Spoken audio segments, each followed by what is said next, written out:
Well, hello, friends. Welcome back to the Imago Nutrition Podcast, where we answer your questions and give you practical nutrition strategies to help you and your family flourish. However, we've been doing something a little different in the month of January. And so if you've been listening for the last few weeks, you know that we are doing a series, and this is the final week of our series on popular diets. And you may have seen, if you're looking through our episode list, that the last couple have had a diet name in the subject. And so you knew basically before you listened which diet we were talking about.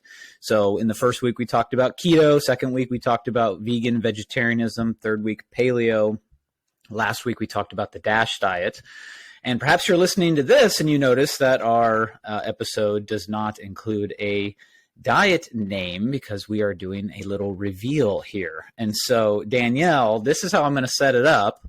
By the way, I'm Mark, if we haven't met, and I am joined by my sister-in-law, registered dietitian extraordinaire, Danielle Glesney.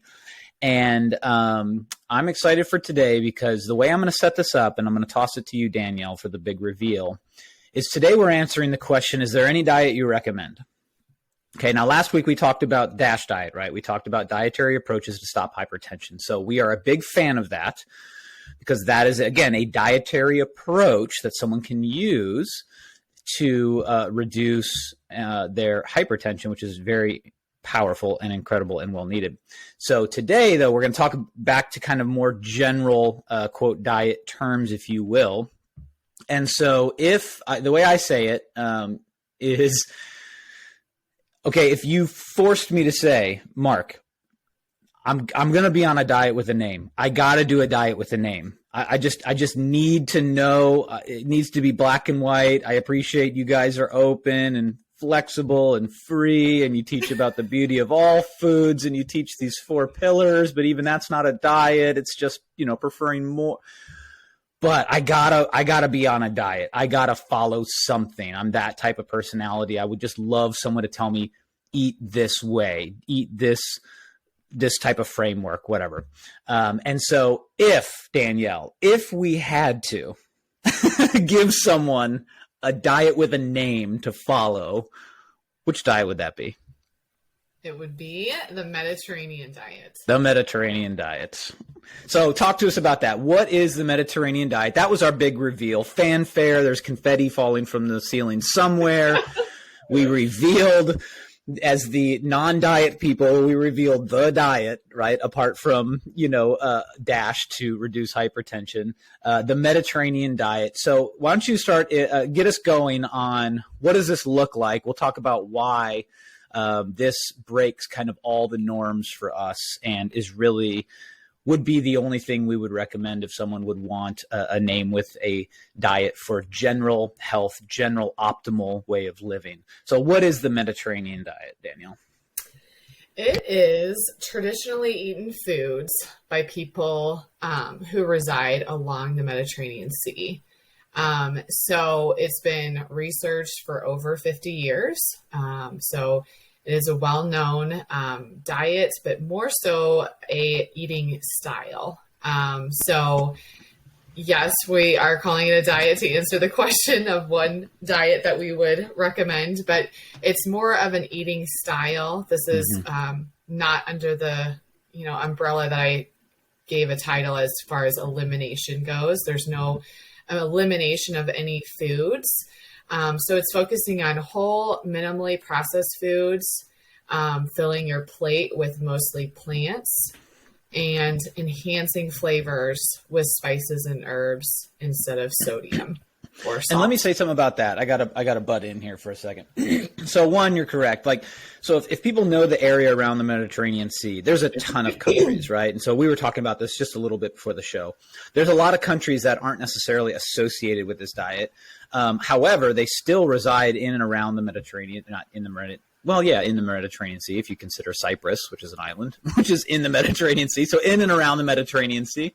I was right. I shouldn't have backed off that. And so what we're generally talking about in terms of countries, if people are like, okay, what country list are you talking about? In general, I would say, when we think about this diet, when we model after some of the food cultures, they tend to be from about 7 countries: Greece, Italy, Spain, Morocco, Egypt, and Lebanon. That's only 6. That's not 7.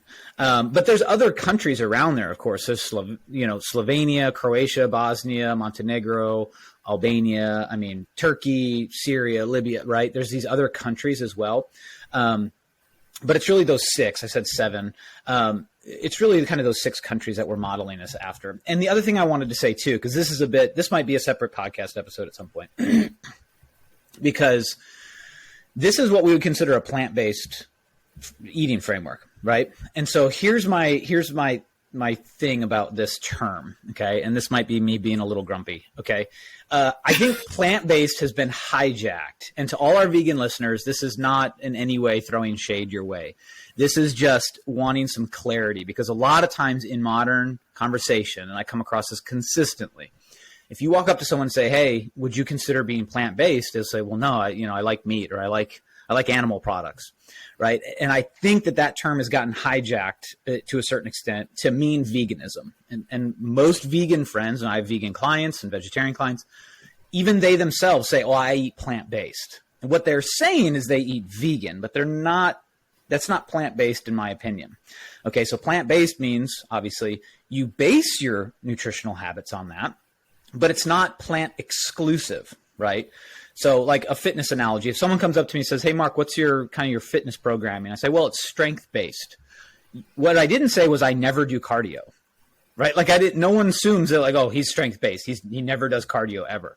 What you would reasonably assume is the majority of what I do is strength work, right? So when Danielle talks about, and when we talk about this being plant-based or feeling predominantly plant, that's a good thing. And we're omnivores. Okay. So we eat omnivorously. We eat animals, animal products, dairy, poultry, fish, seafood. Yeah, we eat all those things. However, plant-based means that you're eating predominantly plant-based foods. And we actually agree with that. If you think of our 4 pillars, 3 of our 4 pillars that we teach are plants. Right. So the first one is lean meat, seafood, and dairy. The second one is fruits and veggies, i.e. plants. The third one is whole grains, i.e. plants. The fourth one is nuts and seeds, i.e. plants. All right. So even in that sense, 75% of our pillars are plants. Okay. So all that's to say, I didn't want anyone to be thrown off when they hear that term. If they hear this is a plant-based framework, like, oh, well, that's not me. I eat meat. So do the people in the Mediterranean. Right. And so anyway, all that's to say that was a bit of a tangent, but that kind of sets up what we're talking about, which is in and around the Mediterranean Sea. They are plant-based, which we need to reckon with. If you think and care about your health and you want to optimize your health, you have to be okay. Now, again, you've heard my little tangent, so I'm for clarifying what we mean by plant-based.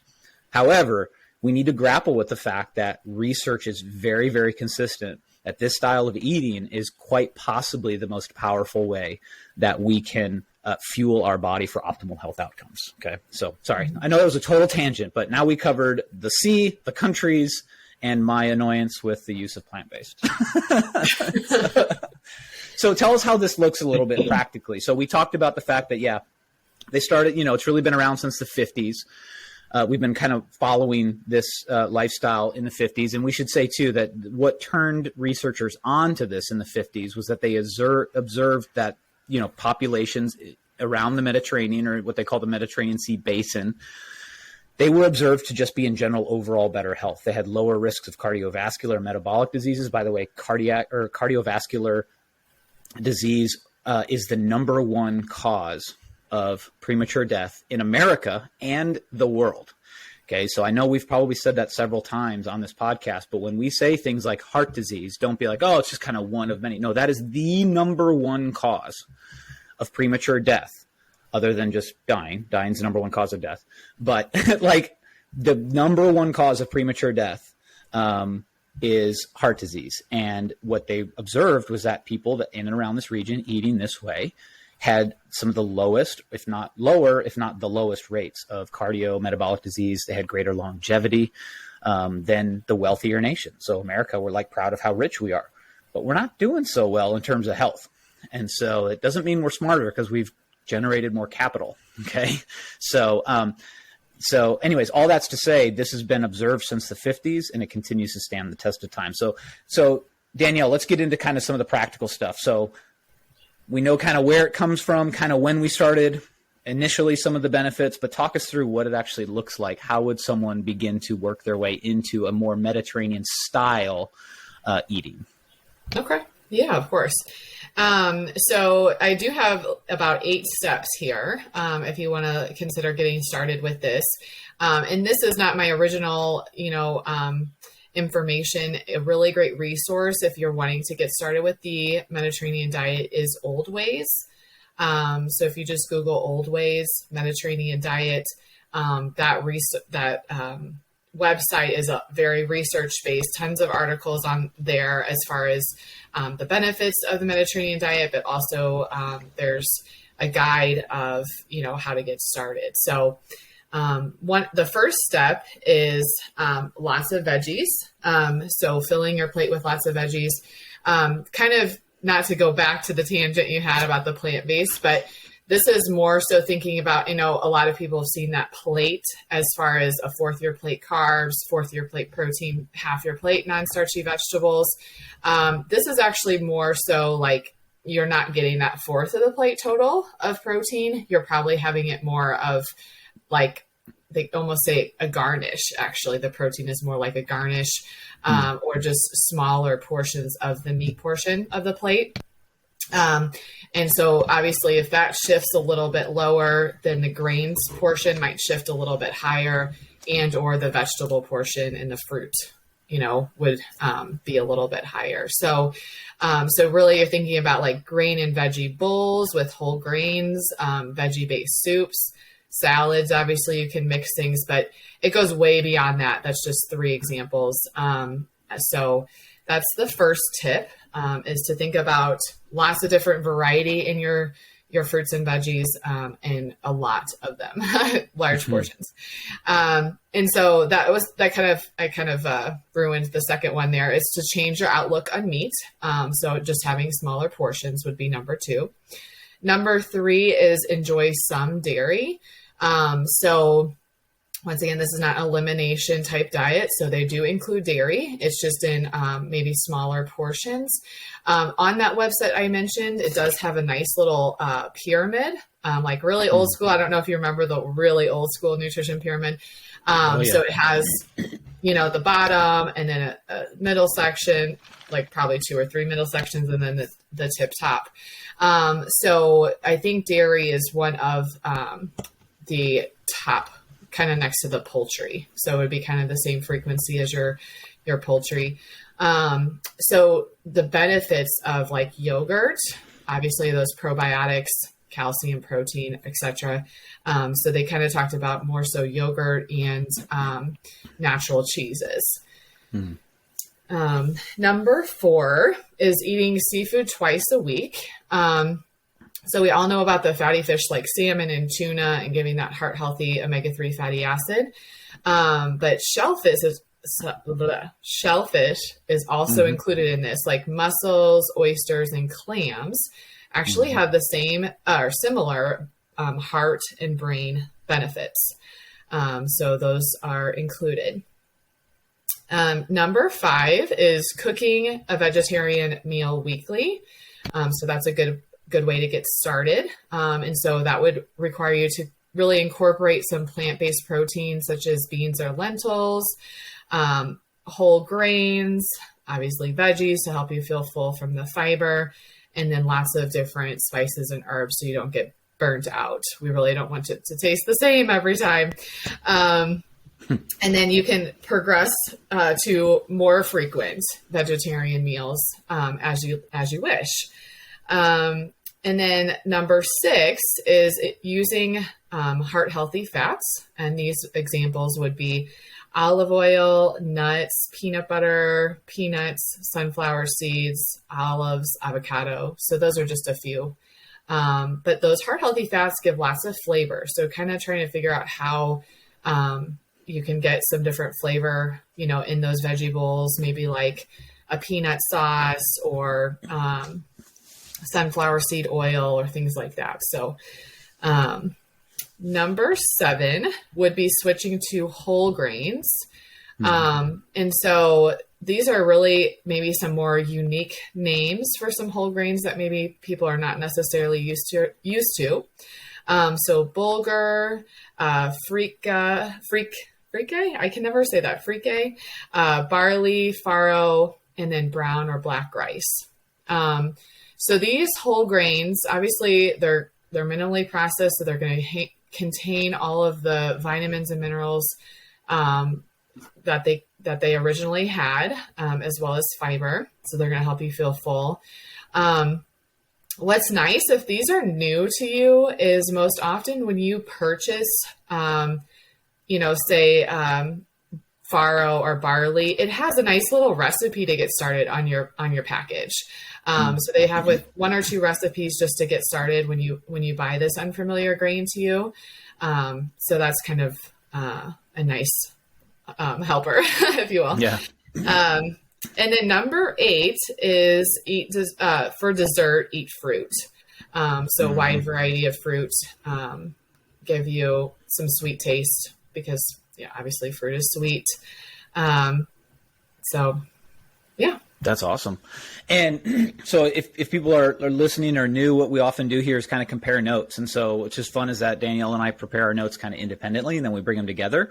And so this also helps to kind of reinforce some ideas, of course, but then also get, maybe things stated a little differently. And sometimes things stick a certain way or stick another way. So what I had done is I had gone through, so you're going to get kind of like all the same stuff, but maybe in a different format, kind of in the mark bulleted format, as we joke about with my notes, because they're just like bullets all the way down the page.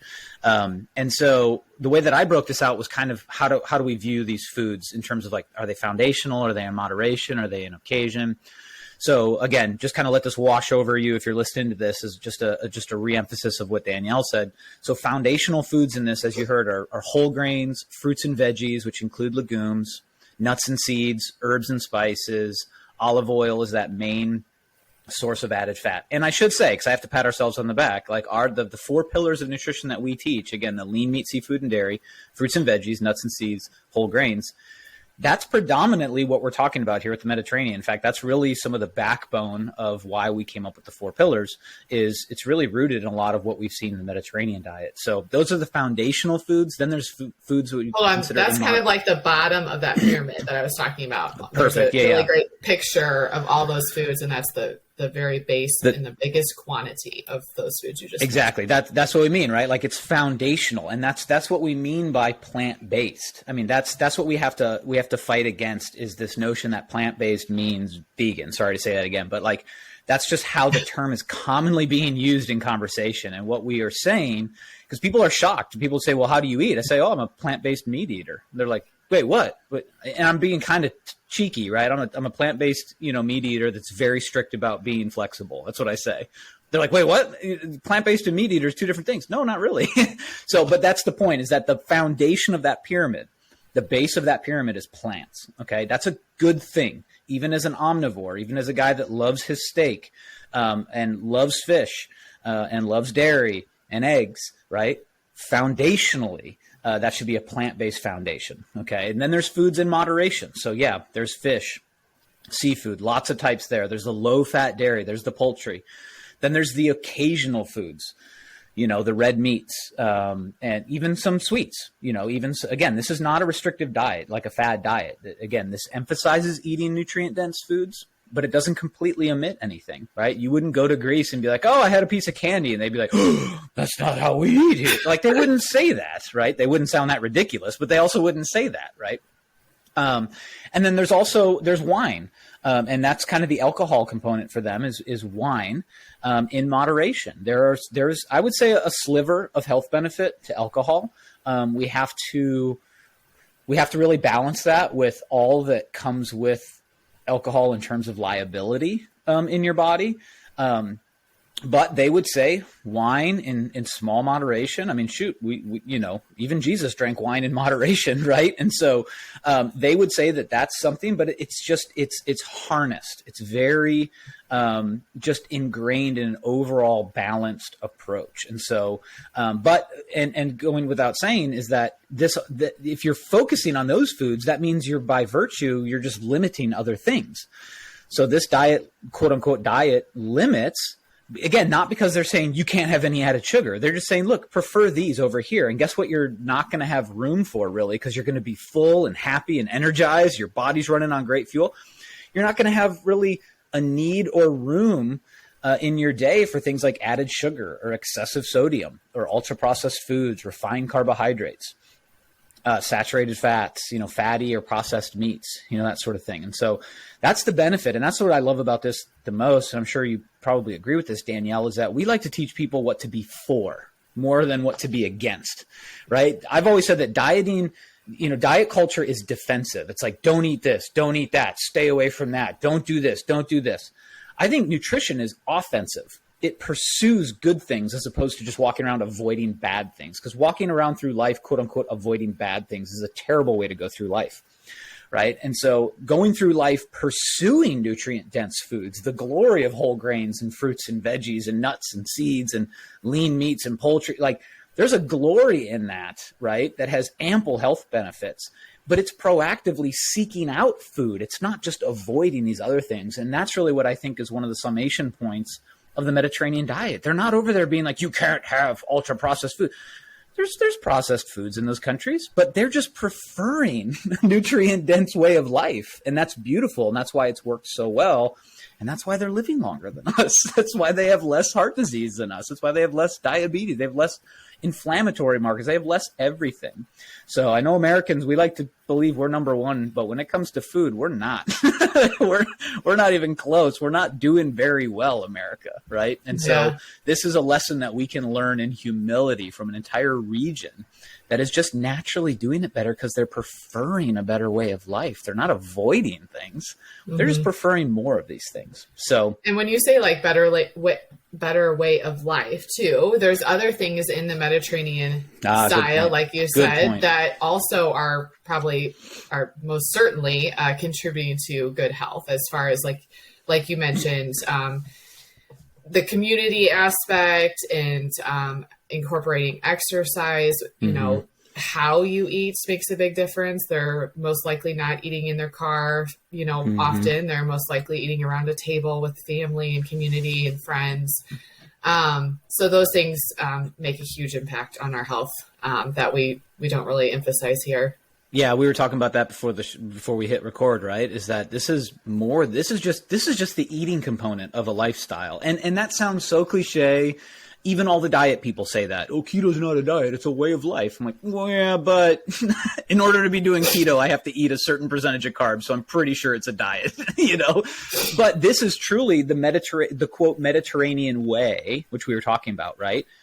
This is just the food component, and it's glorious and it's amazing, but they don't walk around like we're just this diet culture. No, they walk around and they're a communal culture.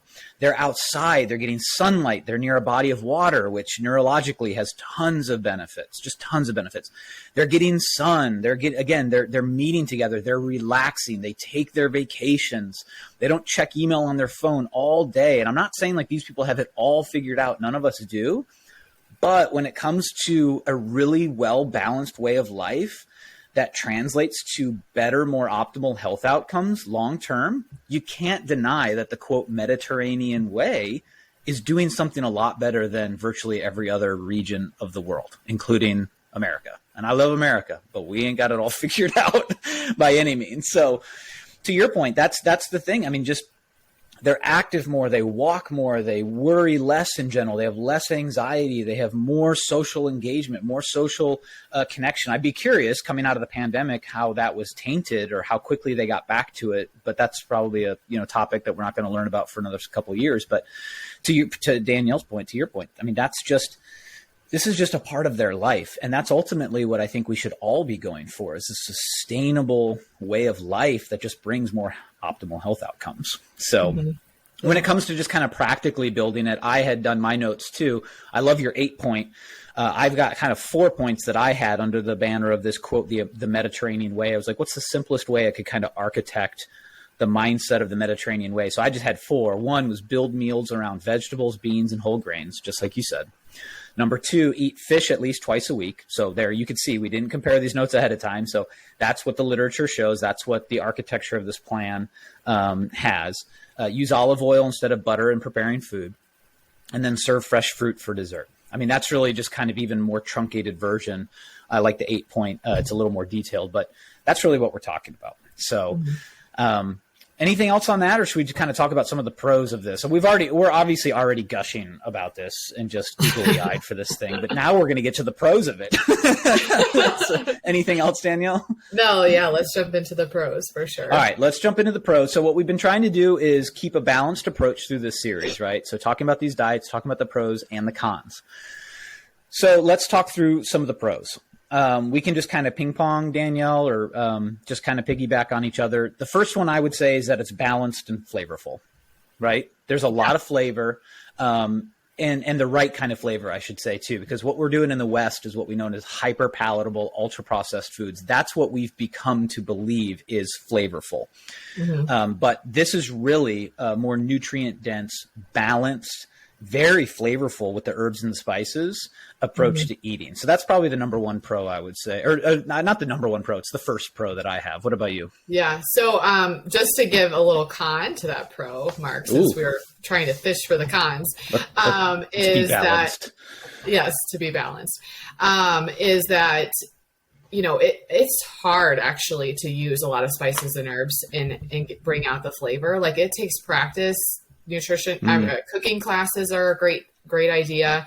And so, yeah, I would say, I think that needs to be stated. It's a learning process that you really need to learn how to use those spices and herbs to their greatest potential. And I know you've made this point before on other episodes too. We also have to give ourselves, our taste buds, time to adjust, right? Yes.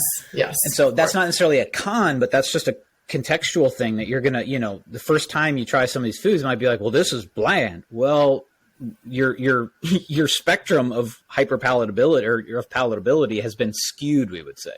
Right. And so bringing that more in alignment with more of these natural whole foods takes time. So don't let that throw you off at first. Trust the process. Right. Okay? Yeah. Just getting used to less sodium, you know, correct. It will taste a little more bland. But then once you get better at using those spices and herbs, it's going to taste really amazing. And again, it's just about balance, because sodium is, by the way, it's necessary. It's an electrolyte. Like we actually need salt. We need sodium. The problem is, classic Americans, we just overdo things. We just overdo it. Like there's something that we might need, but we overdo it. Okay, so just know that that's part of what's working against your health at times. It's working against you, is that it's gotten you on this drip of hyperpalatability, okay, with some of the ultra-processed foods. We've all experienced that, myself included. We've all experienced that, okay? And it doesn't mean that you can't enjoy some of those fun foods along the way. Of course, we teach that. I've never told someone in my entire life that they can't eat something that they enjoy. We just need to talk about context. We need to talk about goals. We need to talk about outcomes. We need to talk about frequency. We need to talk about volume. We need to talk about all those things, but it's okay. A slice of key lime cheesecake is darn near one of my favorite things on this planet Earth, right? But I don't eat half a cheesecake every day, right? But I do enjoy that every time. So number two, and this, again, it's not in order. I don't have these numbered. It's just bullets. Because if I was being honest, I'd probably put this number one. It promotes heart health, doesn't it? Like we talked about. And so talk to me a little bit about that, because again, that's the number one cause of premature death in America and the world. And what we've seen is people that follow the Mediterranean style of eating have significantly lower rates of heart disease. So any thoughts or context on that, Danielle? So how and why, I guess. So fiber is a big component of the diet. And so fiber helps lower your cholesterol, which is a cardiac risk factor. It helps your body excrete the extra cholesterol. And then on top of that, cholesterol intake is lower in this type of eating style because we're choosing less meat and more plant-based proteins. So that also is the reason why you get some heart benefits. So very cool. This also supports diabetes prevention, right, and management. And so those that don't know, Danielle is can I get your acronym right? It is a certified diabetes care and education specialist. Did I get it right? Yeah. Okay. So many letters. Yeah, I know. CDCES, right? Yeah. So Danielle has a particular heart and specialization in that. And so this is a style of eating that supports not only diabetes prevention, but also the management if it is the case. Is that correct? So any thoughts on that? Yes. Yes. So the reason why, so fiber prevents blood sugar spikes. It decreases the rate at which you process food. So you get a nice like rolling hill with your blood sugars every time you eat. And then whole foods do the same things. Whole foods typically have some fiber, so that's going to give you that benefit for preventing diabetes. Yeah. Cool. And then, I've got a bunch more too. We maybe don't go into depth on all of them, but I've seen research that there's mental health benefits. Now, there's a lot to unpack there that we won't get into. We have done an episode on nutrition and mental health, so you can go back through our archives and find that. Kind of candidly, I'm beginning to dabble in neuroscience, and I am fascinated by the connection neurologically to obviously things that we do in daily life: sunlight, nutrition, exercise, fitness, et cetera, et cetera. All that's to say, Mediterranean diet or style of eating has shown and is beginning to show. I think we're going to continue to see more and more as we get more research on mental health that has positive mental health outcomes. And jump in here at any time, Danielle. I will. Yeah. We've seen it. Okay, go ahead. You got something on that, or do you want to? Oh, were you going to move on to another one, or? Oh, we can camp there if you've got something. Yeah. So the increase in fiber and those fermented foods that we talked about, as far as one is yogurt or kefir, those probiotics plus the fiber, which is the prebiotics, are feeding the microbiome. The gut. Yes. Yep. And there's a lot of great research about the gut and brain axis, so how they're connected. Yep. So that's kind of how or why for the benefits for mental health. But I have a really fun little fact one. One of my favorite foods is peanut butter. Almond butter is probably a close second, but peanuts or peanut butter, one of my favorite foods. It is obviously a legume. It's in this Mediterranean style of eating, and it's linked to improved anxiety and memory in young adults. So the researchers found that if the peanut polyphenols, or what you call the increase in short chain fatty acids, was an indicator of good, healthy gut. So, and that is going to your brain. So and that's cool. And we're at the very beginning of all that's going to come out in the coming decades about gut health, right? Mm-hmm. The gut, the microbiome is, I think, the next frontier of research as it relates. And to your point, it really starts to connect the dots between nutrition, fitness, and neurobiology, brain health, mental health, et cetera, et cetera. People are hearing a lot about gut health. I would say, unfortunately, they're jumping to supplements. The supplement companies tend to be a lot faster in their execution. By the way, I used to work at a supplement company. They're a lot faster in their ability to execute on some of these marketing angles. But we would say, do not forget that there are frontline things that you can do with your nutrition, with your fitness, with your body composition as a whole that serve your gut in a very, very big way. So again, probably a topic for another episode we can do entirely on kind of, where we're at with the state of gut health. But suffice it to say, a lot of people are hearing about healthy gut. A lot of people are starting to hear commercials or marketing messages or see Facebook ads about the gut. But to your point, or as we would say, is things like fiber are on the front lines of gut health. And so all the way up to the mental health. So it's just kind of cool to see how that body works together. Another pro I'd say is it aids in weight management. I think this is fairly obvious. Well, maybe it's not fairly obvious. I shouldn't say that. One of the reasons why is as you prefer more nutrient dense foods, and I've referenced this a couple times. I think even this month, I've mentioned it on a few episodes. They did a study back in 2021, I believe, where they served a group of people. They said you could eat as much as you want. They gave them access to ultra processed foods, so you can eat as much as you want. Then they switched the exact same group of people in the second half of the study. They gave them access to, they could still eat as much as they want. They gave them access to nutrient dense whole foods. Guess what happened? They consumed more when they were consuming ultra processed foods than they did when they were consuming nutrient dense foods. Now, they could eat as much as they want. But what happens is as you begin to prefer more of these foods, these nutrient dense foods, you not only fulfill your body's core nutritional needs, your hunger signals are sent sooner, they last longer, your satiety levels are elevated, and so you end up consuming fewer calories because your body is nourished. Okay, so that's the great thing. That's how it really aids in weight management. This is one of those techniques that if you were to follow pretty closely, quote, the Mediterranean way, you could very likely see a really healthy gradual change in your body composition over time without having to count calories, which is cool. And so if you're looking for one of those techniques, in fact, I'll do an episode in the next couple weeks or so, maybe even next week, about how to lose weight or how to, change your body composition without counting calories. And there's lots of techniques to do that, but arguably one of the number one would be to follow something like the Mediterranean style. So any thoughts on that? Or you want me to keep ripping through? I got two more. That's good. Keep cool. going. I would say it reduces inflammatory markers. So we've just seen this. You've probably got something to say on this. Inflammation, by the way, inflammation is not entirely a bad thing. It's another thing where it's being used as a bad word, like, oh, I have inflammation. Well, every time you work out, you have inflammation, and that's actually a good thing. If we didn't have inflammation, we would have severe health outcomes.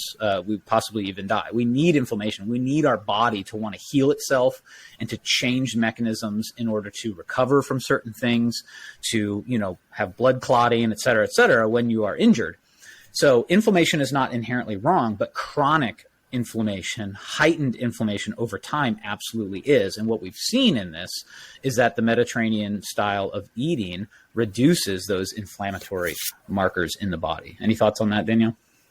It was a really fun study, or actually I did a continuing ed about different whole grain fiber versus the fiber in your fruits and vegetables. So I think sometimes people feel like they can just lean on those fruits and vegetables for fiber. But this continuing ed talked about the specific benefits of the whole grain fiber over the fruits and vegetables. Not that the fruit and vegetable fiber is bad, but when they analyzed the habits of 4,125 adults 65 plus with the focus of fiber, those that had the higher intakes of cereal fiber were associated with lower levels of inflammation. Wow. So that was kind of cool. I think, there's a lot more to be said about that, but we should, go ahead and move on. Yeah, for sure. And then we've also seen, we could go into all the different types, but this style of eating is also associated with cancer prevention. Now, there's a big delineation in the cancer conversation that we always have to have, which is causation versus correlation, right? And so while we very rarely, if ever, can say something causes cancer, we can say there are many things that are associated with lower cancer risk or lower cancer rates. And this style of eating has absolutely been, again, associated with a reduction in cancer levels. And so that's a huge one. There's a myriad of reasons. Again, you'd have to go almost cancer by cancer to kind of break this out in detail. But suffice it to say, in sum, if you look at the studies, if you take a look at research, and you just take a look at the population that, again, they've been studying since the 50s, what we're seeing is just dramatically lower rates of cancer for, again, I understand a whole host of likely reasons and correlations, but suffice it to say, this is arguably one of the best things you could do to mitigate, not eliminate, but mitigate that risk. Mm-hmm. Right. The phytochemicals in your fruits and vegetables are just one. Just one reason. Yep. Very cool. All right. So real quick, we're going to try to wrap this up kind of quickly, but we're going to do so by brushing off some cons because we're trying to be balanced. And you mentioned a con up top earlier, just in terms of it can be a little difficult. So I did want to pull together some cons from some folks. These are smart folks. We don't necessarily agree with these wholeheartedly, but we wanted to present as much as I could present some cons. Here are a couple purported cons of this. And the first one I'm definitely sympathetic to, which is sometimes these foods can be more costly. Okay. So food access is a big deal. Food security is a big deal. Access to healthy nutrition is a big deal. But I would argue that if you're comparing, whole food against Cheez-Its, it's going to be more expensive. However, the way that we want to look at it, not simplistically, but we look at that as an investment in our health, right? Sometimes you got to really work every month to make that contribution, to your IRA or to your kid's 529, right? That investment that'll grow over time. And sometimes, it does squeeze you a little bit financially, but the benefit of that is kind of exponential over time. So long story short, yes, some of these foods can be costlier than, again, other foods. That would be one way to take it. But we would argue it's worth it. And we're at a place now, and I know we're in a hyperinflation kind of environment right now, but there are ways to do this cost effectively. But yes, we would have to say one possible con would be that some of these foods are more expensive than, the ultra processed foods you might be comparing them to, if that makes sense. Yeah. One thing to say with that is like plant-based proteins can be cheaper. And you're also buying less meat, which is expensive. Yep. So, canned beans, dried beans, lentils, things like that. That's cool. Good way to think of it. So there might be a balance in that. And if you really run the numbers, and by the way, I've done this with clients in the past. I haven't really done it in the last, 5-6 years, but you come up against that whole, like, well, eating healthy is expensive. And so what we simply do is we start breaking down their food budget month by month. And when you start taking a look at what people eat to go out to eat, right, and what they spend on all these other foods, it tends to be not as expensive as we think it is to quote unquote eat healthy, to your point, especially if we are reducing some of that meat intake, which can be a good thing. So another one would be that, I found a couple other things, like additional guidance may be necessary for certain conditions. That's kind of the case no matter what, to be honest. If you've got a specific condition, you've always got to be working with your medical professional or registered dietitian, someone that's skilled in these areas. And so another quote unquote con was one of the sources I found said some of the dietary restrictions can be challenging. I thought that one was unfair because there really aren't dietary restrictions in this one. It's really, again, it's an offensive posture toward these foods. But if someone feels restricted in this diet, I'd be curious what they feel restricted on, I guess, yeah, like soda is not a pillar in the Mediterranean diet, but you can have it if you want. So I don't know. Any thoughts on that? I'm kind of botching this whole con list, but yeah, no, I think it would be just like a lack of understanding if they do feel it's restrictive. There's just something they're missing. Good call. Yeah. Another one was, it allows intake, alcohol intake. If you're a purist, you're hard pressed. I mean, we would be hard pressed to say there's really a legit, like, well-balanced pro and con list to alcohol. There's really like a sliver of cardiovascular benefit that we've seen in the research. But on the other side of that list is just a long list of things, neurologically, oxidative stress. I mean, decreases protein synthesis. It just works its way down on the con list. And you and I both, we enjoy alcohol occasionally. But you'd be hard pressed to say that it's on the balance. It's, healthy, quote unquote. So one ding at this could be that it allows for alcohol. I think that's a bit of a pro because it kicks against the restrictive mindset. It's like, well, I go on a diet, therefore I can have no alcohol ever. They're not saying that. What they're saying is put it in its proper place, right? And so that's one con that some might argue is that if you're just really hell-bent or heaven-bent against alcohol, you could say that this encourages that, though I would say it doesn't. It actually encourages very minimal moderation of that. But any thoughts on that? No. Cool. I've already ranted enough. There's some would say that a con is that there's no specific guidelines. I think we've kind of debunked that. Again, we pulled these together. Like, there is a way to do this. I think to your point, it comes more from like a lack of knowledge. Like, oh, I could just eat however all these countries eat. Oh, that doesn't make sense. Well, it's probably because you're an American. You haven't studied it very much. And so hopefully this episode has outlined how you would approach that, not only practically, but also kind of philosophically, like what are the foods? And then, another one would said this can be time consuming. I think it might go back to the point of learning how to prepare these foods, spend a little bit more time. Yeah, you can't just run over to Burger King and ask for the Mediterranean meal, right? Like, now there's the good thing is like, so I'm in Tennessee. We have a place called Tzatziki's, right? It's a fast food joint it's a Mediterranean joint, right? And so there's places that are popping up where you can go get a Mediterranean style meal. You don't have to hold Burger King to this standard, just have a little fun finding some of the more convenient options to work those in. Not that we should be eating out all the time anyways, but, it's going to take a little time to learn, and adjust and change, but that's okay. That's like most things that are good for our health. No one accidentally gets healthy, by the way. It takes time. It takes effort. No one ends up healthier on accident 5 years down the road than they are today. And so the time consuming thing, I'm kind of 50-50 on. I get it. But at the same time, like, let's not be lazy. Let's just get some things done. I think anything new is time consuming to start. Good call. I love that. So, all right, that's it. We did it. And so any final thoughts before I sign us off, Danielle? This was kind of fun. I mean, this was us coming out, being loud and proud that if we had to recommend a diet with a name, as I call them, a diet with a name, we would recommend the Mediterranean diet. There you go. That's right. Very cool. Love it. All right. Well, if this has been helpful or entertaining, feel free to subscribe so that you get notifications of upcoming episodes wherever you like to listen to your podcast. Leave us a review or drop us a comment. If you're on YouTube, we'd love to hear from you. Let us know how we're doing. And if this episode has been helpful, share it with a friend. Maybe you guys can get together over a Mediterranean salad or a cup of coffee and discuss this. And so we'd love for you to share this episode. We'd like to help as many people as possible. So if you're on social media, you can follow us at Imago Nutrition. That's IMAGO Nutrition across any of the major social media platforms. And as always, we'd like to thank Happy Pill for our theme song, Think About Food, because on the Imago Nutrition podcast, we're always thinking about food.